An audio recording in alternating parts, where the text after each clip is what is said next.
ډېرو شغلورو مخورو پښتنو عزیزانو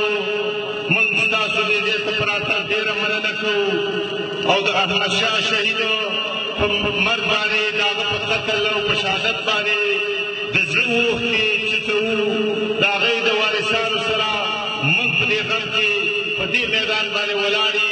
عزیزانو یو شاعر وایي کومه کونډه د لاسه کړم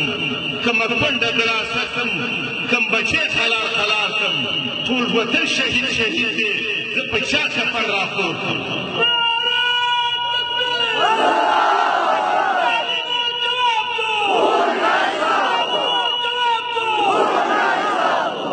عزیزانو تقریبا 40 کاله وشو چې په لرغر پښتونخوا افغان وطن کې د پښتانه افغان قامونه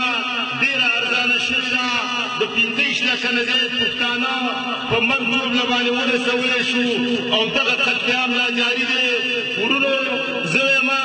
اکبرجان ملګري ته دوسته داسې یو غونډه خو دې راجوړ ارمان ونه کړله چې دا خوا په یخه کړي چې راشه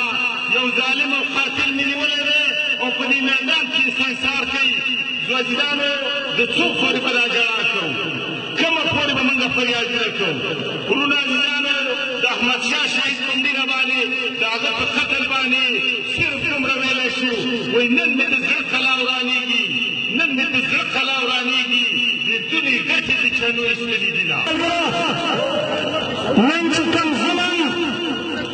د احمدشاه څخه شوی دی دا صرف د احمدشاه څخه نه بلکې دا ظلم د باجوړ په وروسته شوی دی او الله پاک وایي چې کوم قوم پخپله د خپل تقدیر بدلولو کوشش کوي نو د هغه قوم زه تقدیر بدلوم نقیب الله مسعود